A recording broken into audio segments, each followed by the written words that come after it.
So this is going to be our last unit in the course of operations research. The title of this unit is decision theory.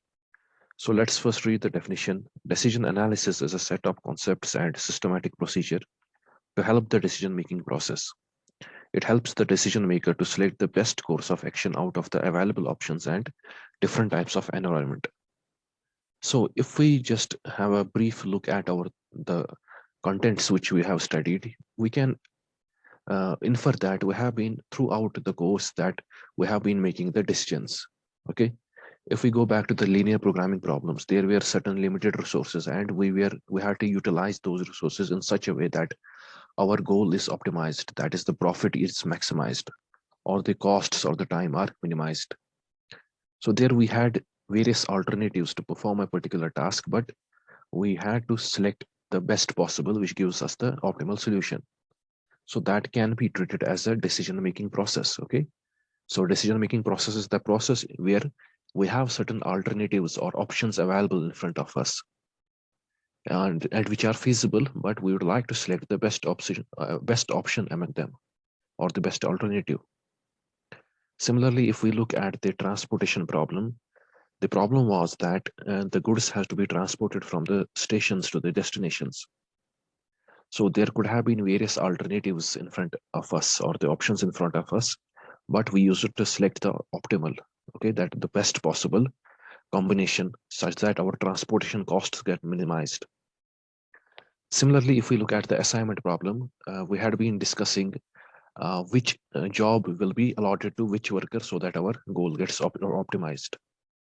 And following the other sequencing problems, okay, we could have sequenced the jobs in a various number of ways, but we selected the Johnson's algorithm for n jobs on two machines, which gives us the optimal solution. That is, it gives us the minimum mix span time. Similarly, we have seen the decision-making processes in the queuing theory as well. We had discussed a few examples where we had seen that one example I can recall is the goods truck. Okay, we had seen that we can use one group of workers, two group of workers, or three group of workers. We had to choose which is the best alternative among the three. So we can recall that throughout our course we have been dealing with the decision making process, and all those decision making processes we can classify them under certainty. Okay, so some problems like linear programming,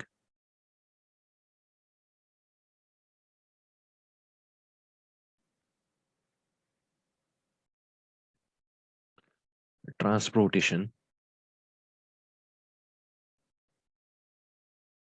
assignment problems. So all this can be classified under the title of decision making under certainty. Okay. In fact, the inventory problems which you have learned in the previous semesters, this can also be classified under the heading of this decision making under the certainty. Okay. So what is the decision making under certainty? We can also say that these are the problems where data is to be assumed. Okay. We can say that data is assumed to be known deterministically.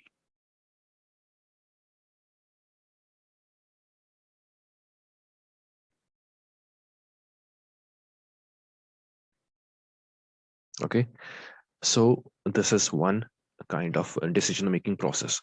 Now what are these other decision making processes? That is the decision making under uncertainty and the decision making under risk. Okay, so first of all we can see that elements of a decision making process.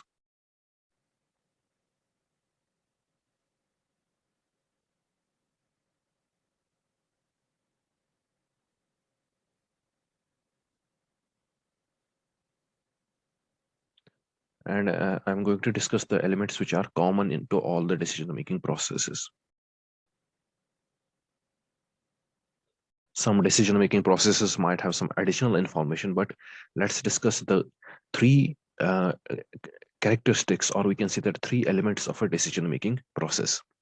And the names of them are decision alternatives. The first one is decision alternatives.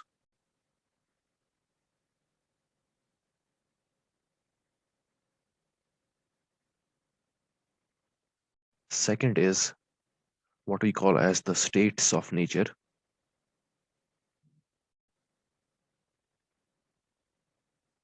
And third one is payoff.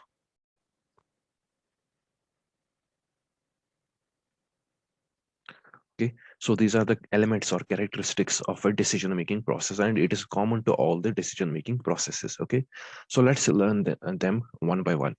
For that, I'm going to take an example. Suppose there is a company or a person.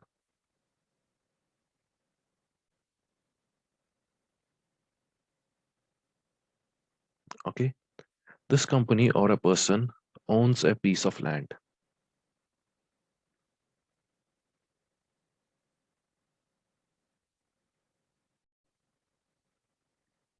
Okay, that might contain oil.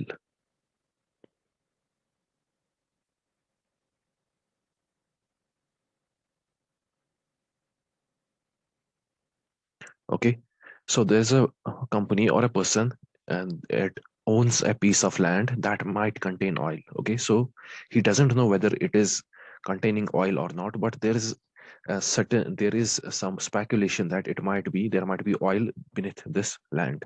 Okay, so we can also see that some geologist might have suggested him that the geologist might have suggested him that there is an oil and the chances of oil are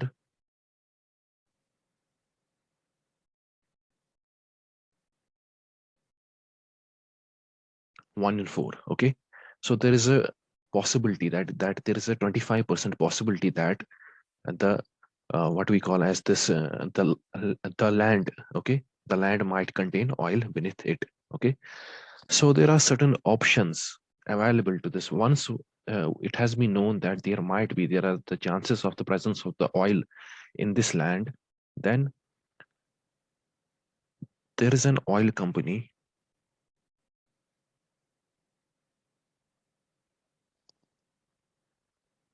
which got interested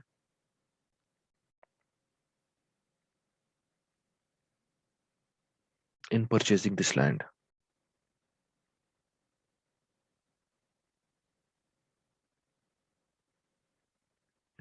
Okay, an oil company and another oil company. Okay, so this company can be a person or some different company, but an oil company.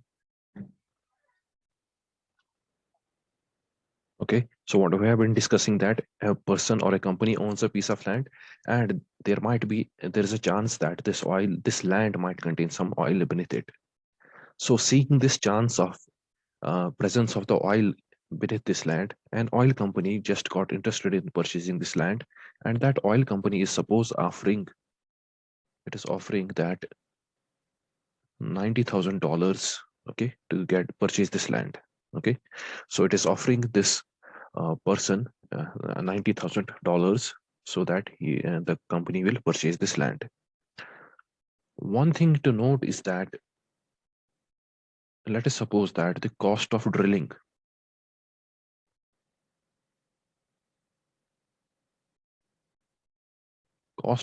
is equal to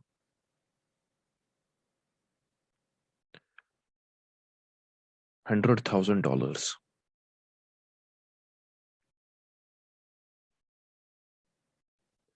Okay, so the person does not know whether the land whether the land contains oil beneath it or not. Okay, for that he has to do what? He has to do the drilling operation, and the cost of the drilling for him will be equal to $100,000. Okay, whereas there is some random oil company which is interested in purchasing this land. The company is offering him $90,000. Okay, so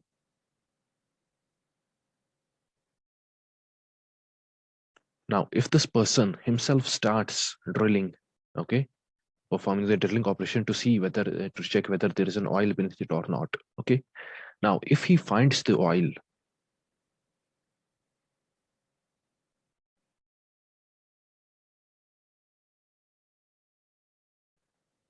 okay, so he can sell this oil, and revenue expected is equal to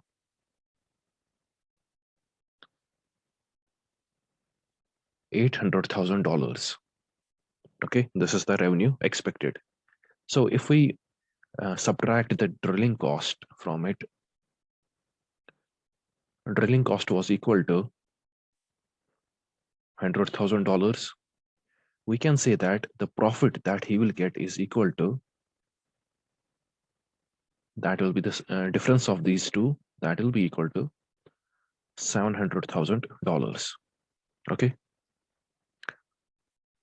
but if no oil is found,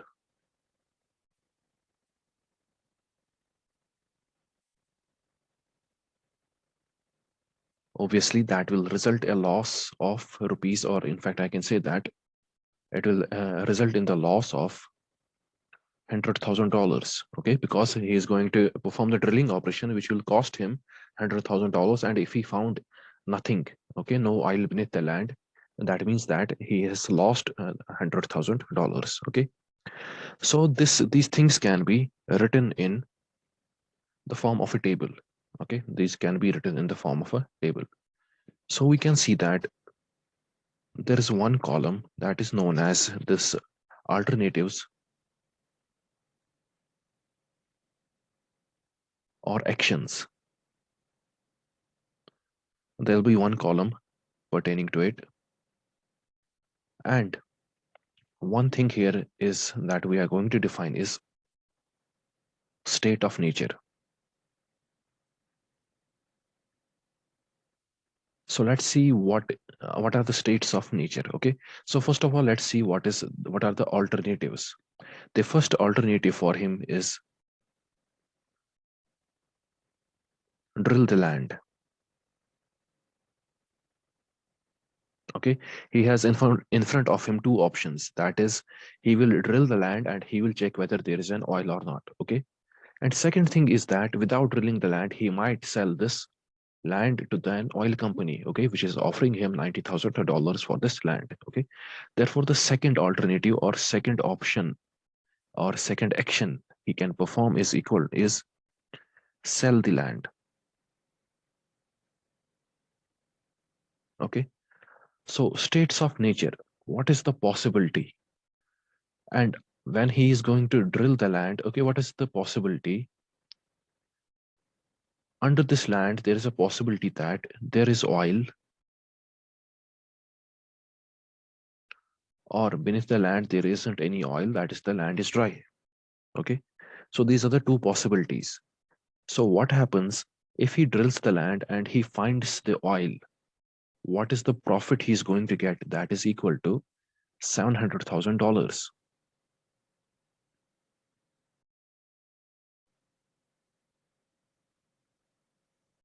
Okay, if he drills the land and he finds the oil, he doesn't sell the land, he drills the land, and if he finds oil, he's going to get a revenue, or in fact I can say that net profit of $700,000. Okay, obviously he will sell the oil and get a profit of this.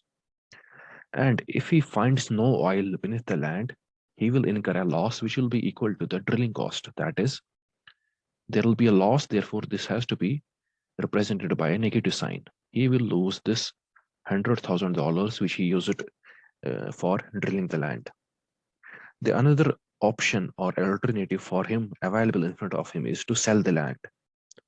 And if he sells the land, in both the cases he is going to get $90,000.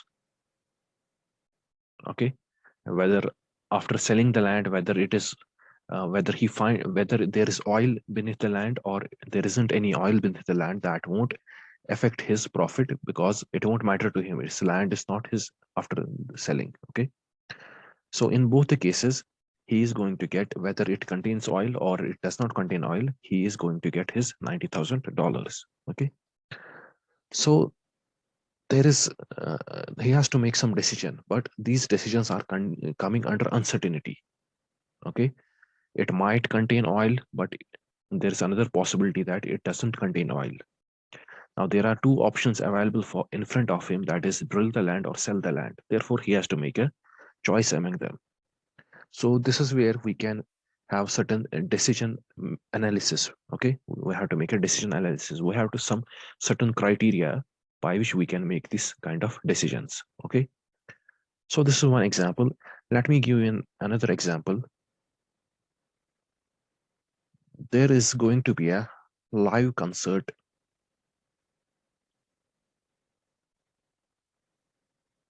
organized by a company or a person.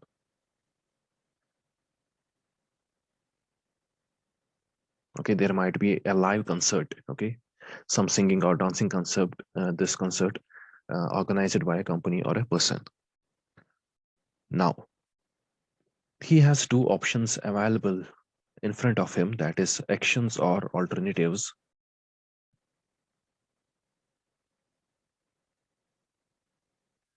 One alternative in front of him is to rent an outdoor stadium.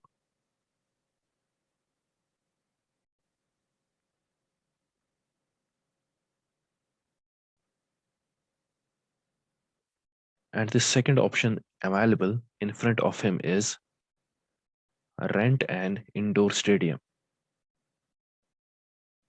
for the live concert. Now we have to see what are the states of nature.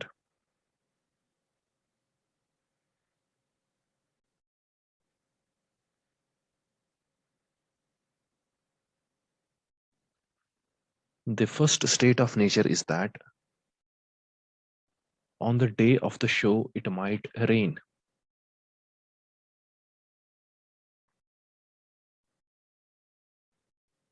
And it might not rain. Okay, these are the two states of nature, okay, or states of event, in fact we call them. There is a possibility that it might rain or it might not rain. Okay, now if he has booked an outdoor stadium and it rains, so this will be a loss for him because he won't be able to organize that live concert. He might have invested something in the live concert, okay, preparing his manpower. Okay, he might have invested in the manpower, and uh, over the period of time he might be practicing. We can say that he might have invested a lot of money in preparing the manpower for this event. Okay, but if that event does not happen because he has rented an outdoor stadium and it has rained on that day, therefore his whole investment can go in vain. Therefore it will be a loss for him. Let's assume that this loss is equal to 2 million rupees. Okay, we can see that this is in rupees. Okay, he incurs this much amount of loss, that is 2 million rupees.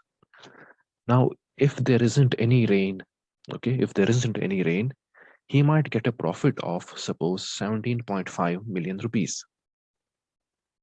Okay, also if he rents an indoor stadium, whether it is raining or whether it is not raining, since the stadium is an indoor stadium, therefore his live concert will be successful. And let's suppose that this gives him a profit of 7.5 million rupees. Okay, and whether it is raining or not raining, it won't affect his profit because uh, same number of persons will be coming whether it is raining or not raining.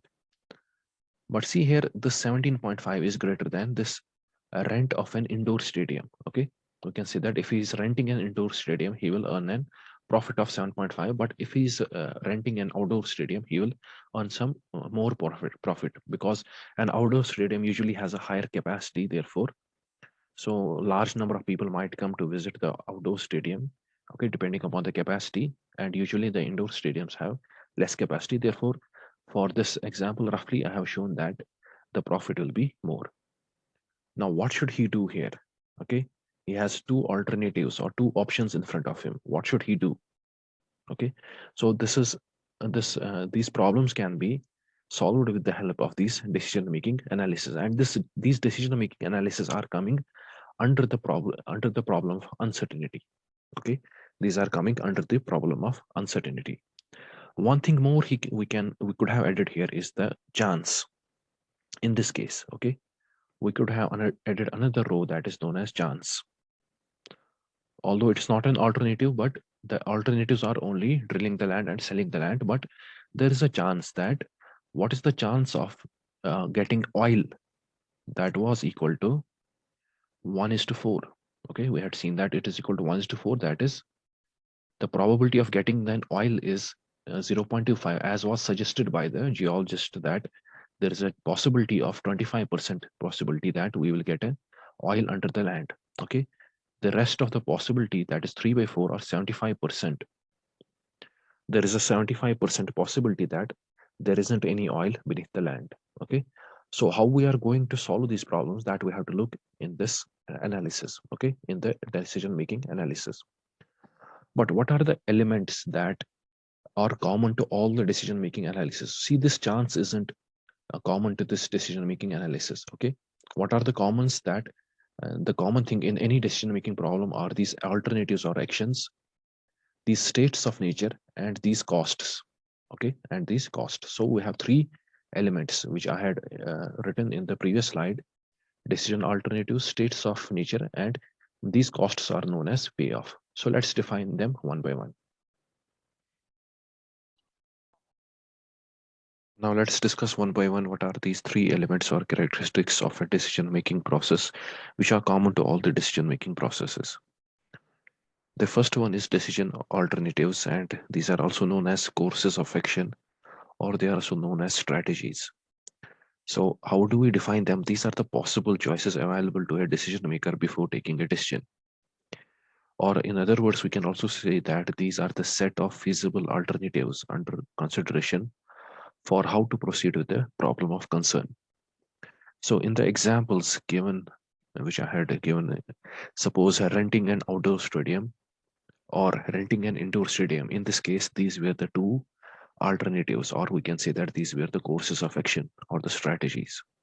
So what are the possible choices in front of the decision maker that we term as the decision alternatives, or the what we call as the courses of action?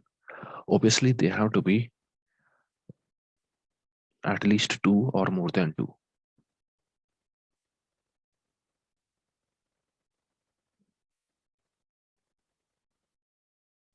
Only then a person can make a choice between the various alternatives. Okay, so this is how we define the decision alternatives or the courses of action. And also see here in the first example which I had given, that the courses of action or the alternatives were drilling the land or selling the land. Either he had to drill the land or he had to sell the land. Okay, so these were the options in front of the decision maker. Now let's see what is the next element of the decision making process, that is known as the states of nature. The decision maker should have an exhaustive list of all the possible future events or happenings. However, she has no direct control over the occurrence of a particular event. So what are the future happenings, or what are the future events that could take place? The decision maker must be aware of these events. Okay, so in our previous examples which I had taken, suppose we are considering this example here, the rain.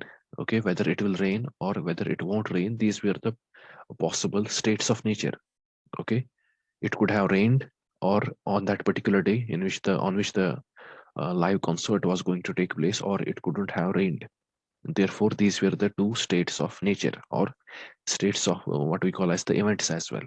Okay, so before renting an outdoor stadium or an indoor stadium, so these outcomes, so what we call as these states of nature, should be well known to the decision maker. Similarly, what could have been possible after drilling the land? There would have been oil, or there wouldn't have been any oil. So these we say are the states of nature. Okay, so these are the future happenings. What is the future happening in this case? Either after the drilling of the land we can get oil, or we can't get the oil. Okay, so these were the possible states of nature in this case. So once again, we are going to define this states of nature. The decision maker should have an exhaustive list of all the possible future events or happenings. Okay, however, she has no direct control over the occurrence of the particular event, isn't it? The decision maker does not know whether it is going to rain or not. If it is going to rain, he won't be able to stop the rain, or if it is not raining, he won't be able to what we call as cause become the cause of the rain. So such future happenings are referred to as states of nature that are assumed to be mutually exclusive. Okay, so what do we mean by mutually exclusive? These states of nature won't happen at the simultaneously. Okay, mutually exclusive means or either it will rain or it won't rain. Okay, there isn't any other possibility, and both of these can't happen simultaneously. There is nothing that it is raining and it is not raining. Okay, they are not happening simultaneously. Therefore, either it can rain or it can't rain.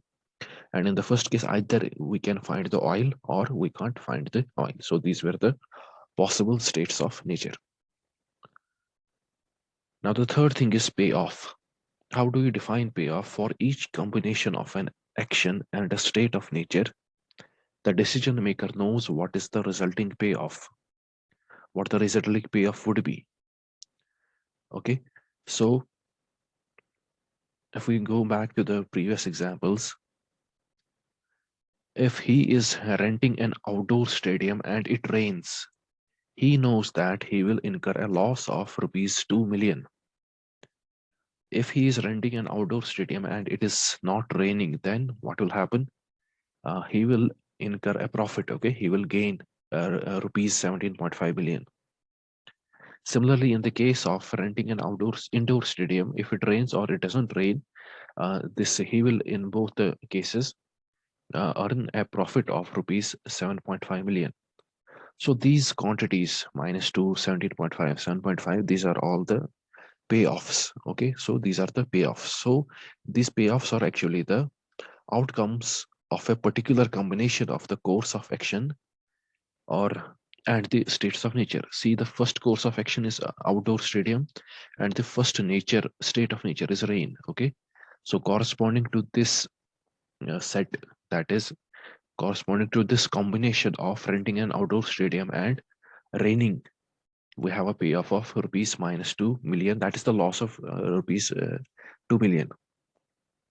Similarly, here we are having what two alternatives and two states of nature. Therefore, we will have four payoffs. Okay, we can see that we have four payoffs. So it will be m cross n. Okay, simply m cross n. If we are having four states of nature and three alternatives, we will have 12 payoffs. Okay, so we can see that again in this previous example, the payoffs were these. Okay, 70,000, $700,000. Okay, all these four quantities which I have mentioned here, were the payoffs. So hence we have defined the payoff is for each combination of an action and a state of nature, the decision maker knows what the resulting payoff would be. The payoff is a quantitative measure. Okay, you can see that it is a quantitative measure of the value to the consequence of the outcome. So what is going to be the consequence of the outcome? It gives us the quantitative measure of that. Okay, so we can see that payoff is usually represented by net monetary gain. Okay, usually it is represented in terms of the profit. In both the previous examples which I had considered, the payoffs were profit. Okay, in one it was in the dollars and other it was in the rupees million. Okay, million rupees. Although other measures can also be used. Okay, we can use other measures as well.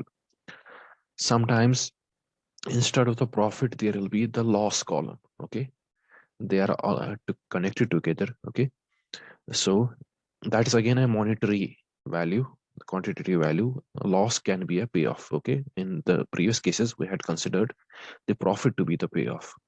Sometimes the cost can also be the payoff. What is the cost incurred if he is doing this state of if he is doing this course of action? Okay, so the payoffs can be profit or loss or some costs. Okay, whereas some another measures can also be included. Okay, but mostly it is in the case of profit. Okay, so after that what we have is a payoff table. A payoff table is commonly used to provide the payoff for each combination of an action and a state of nature. So those two previous tables which I had drawn for the example of the drilling of the land and that for the organizing of a live concert, okay, they were the payoff tables. So what does payoff table consist of? We can see that there will be a column for states of nature.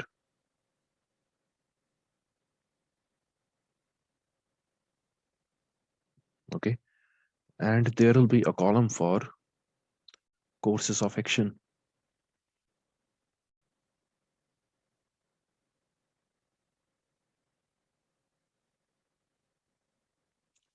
Okay, suppose we are having M payoffs, or suppose we are having N states of nature. Okay, so N1 is the first state of nature, N2 is the second state of nature, N3 is the third state of nature, and so on. We can have M states of nature.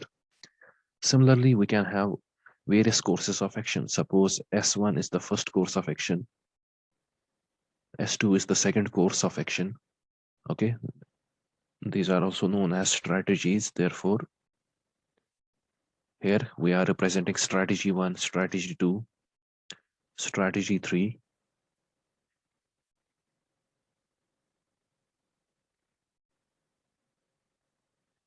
and we can have what we call as the N strategies. Okay, and here in these, for a particular combination of course of action and the state of nature, what will we have are the payoffs. So A11 represents the payoff for the first state of nature with the first course of action. Similarly, we will have A12, A13, and we can have A1N. Similarly, A21, these all are the payoffs. And similarly, we can have A31, A32, A33, A3N. And similarly, we can have AM1,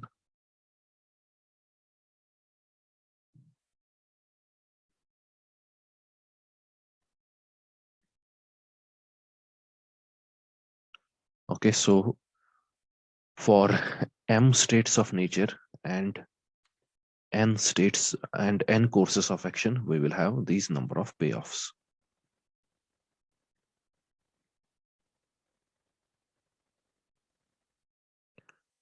Now, how to obtain the optimal decisions? Okay, how to obtain the optimal decisions? There are various criteria. Okay, since we are studying the decision making under uncertainty, okay, I have just listed the topic that, in fact, I will list the topic here: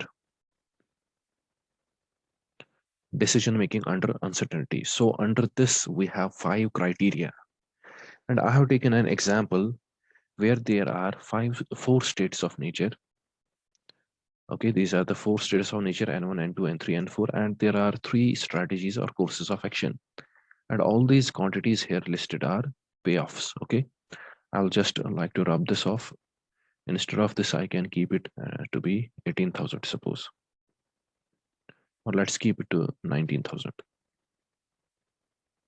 Okay, this is 19,000. So how to obtain, that is, for which course of action I am going to go. Okay, so for me, there are 3 strategies, that there are 3 decision alternatives or courses of action, depending upon the states of nature and these payoffs. For which course of action should I go? Okay, should I prefer S1, S2, or S3? Therefore, we have to decide, and the criteria which is going to decide are usually 5 criteria. Okay, we have to discuss here 5 criteria. So first of the criteria is known as maximum criteria, or it's maximax. Okay, maximax. So this maximax usually represents the, it's a short form for maximum of the maximum.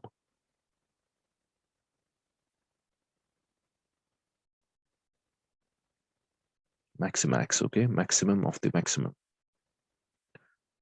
So this criteria is also called the criteria of optimism or optimistic decision.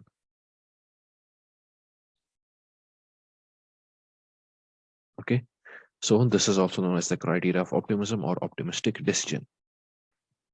So what is the basic principle here? The decision maker ensures that the opportunity to achieve the greatest payoff, okay, he will try to achieve the maximum profit or minimum cost or minimum loss. Okay, to generalize the things, I can write here minimum cost or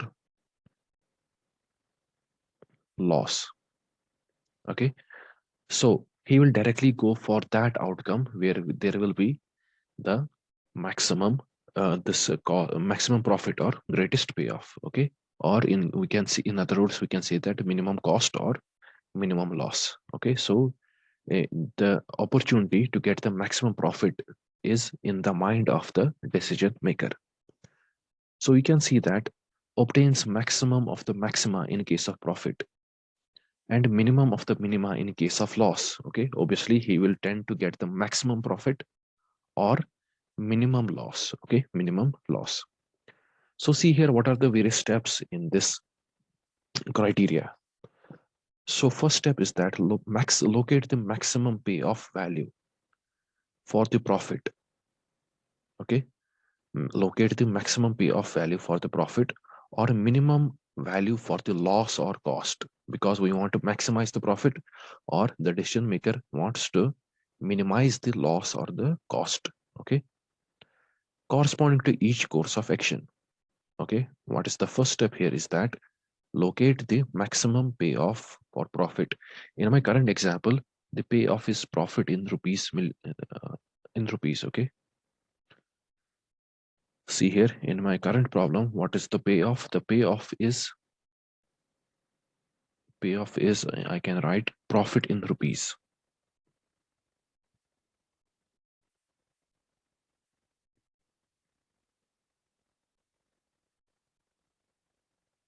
Okay, now it is profit, therefore I will go for the when I'm so I will read this step again. Locate the maximum payoff for profit. Okay, or minimum for loss. Had this been the table for the loss, then I have to find the minimum for each course of action. But currently my table is of the profit. The payoffs are in terms of the profit. Therefore, I will locate the maximum profit corresponding to each course of action. Now the courses of action are S1, S2, and S3. So I will list them. What are the courses of action available in front of me or the decision maker are S1, S2, and S3. Okay, these are the courses of action which are available in front of the decision maker. Okay, so these are the courses of action, and from each course of action, what we have to locate? We have to locate the maximum payoff value. Since it is a case of profit, therefore we are going to locate the maximum payoff. Okay, so see here the first course of action, the payoffs are 4,000, minus 100, 6,000, and 18,000. Among these four payoffs, the maximum payoff is equal to 18,000.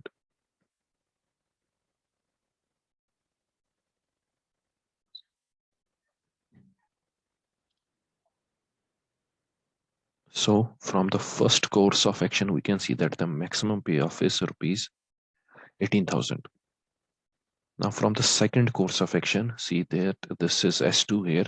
The maximum payoff is equal to 20,000, isn't it? We are seeing 20,000, 5,400, and 0. The maximum payoff corresponding to the second course of action is rupees 20,000.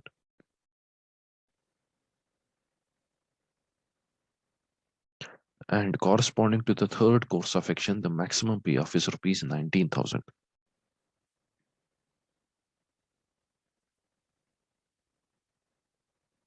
So this is the first step, that what we have to do is to locate the maximum payoff for profit or minimum for the loss or cost. So if this table would have been of the loss or cost, then we would have selected the minimum payoffs.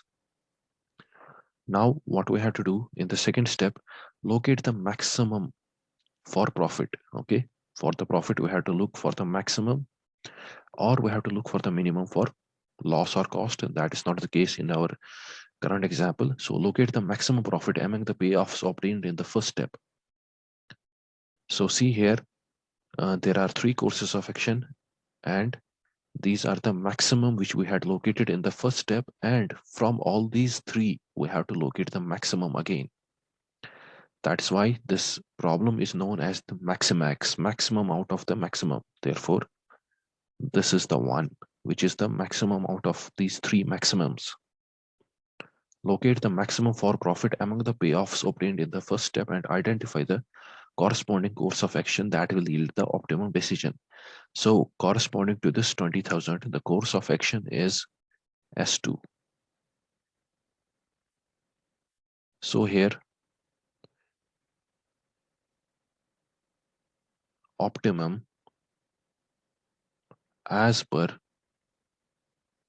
Minimax criteria will be S2.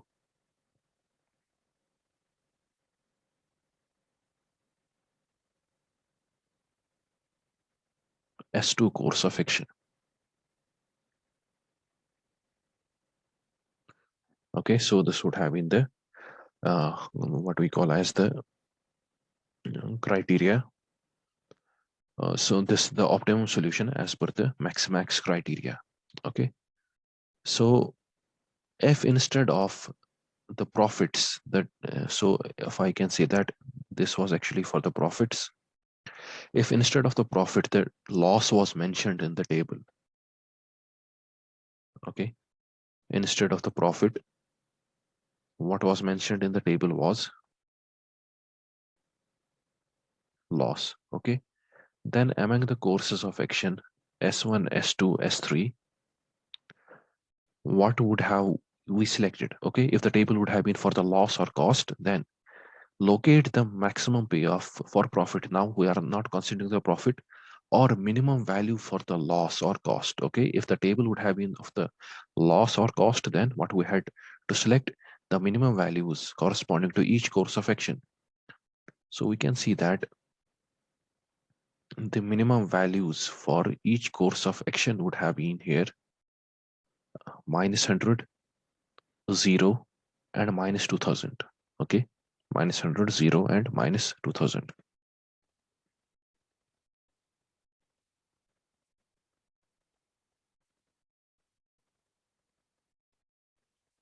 Okay, if I'm considering this table to be of the loss, so I have to locate the minimum. Okay, I have to locate the minimum for each course of action, that is -100, 0, and -2000. Then what is the second step?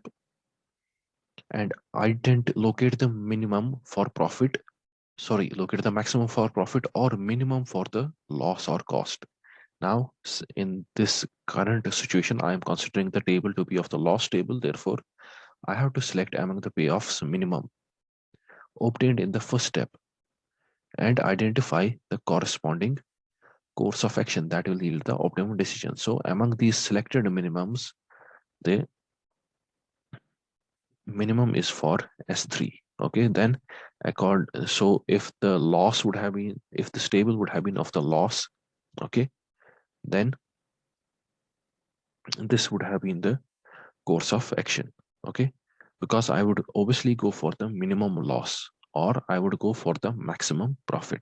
Okay, so this is the course of action. Okay, so this is how we locate the course of action by using the Minimax criteria. Now the second criteria is Minimax criteria. This is also known as Wald's criteria or the pessimistic decision criteria. So in the first case, the decision maker was very optimistic that he would get the maximum profit. But here, the decision makers ensures to earn no less or pay more than a specific amount. That is, he wants to be in balance. Okay, neither he wants to earn more. Okay,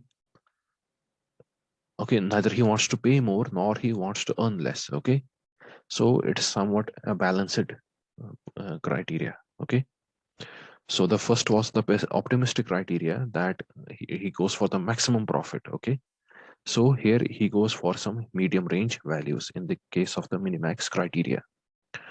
So the course of action is decided on the basis to yield the maximum of the minimum.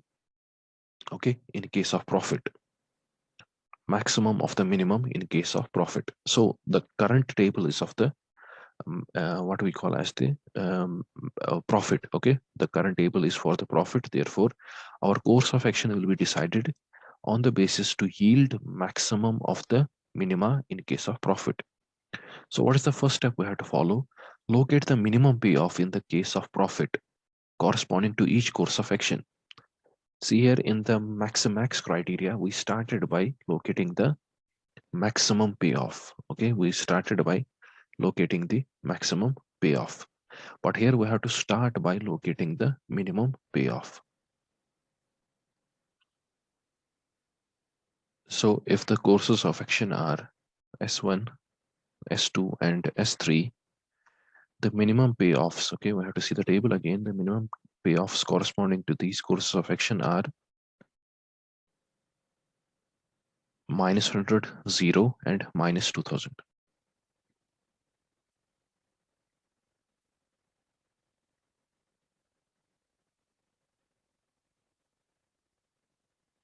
In the second step, locate the maximum for profit among all these evaluated in the step 1. So among all these, I have to locate the maximum. And among all these, we can see that these two are the negative values.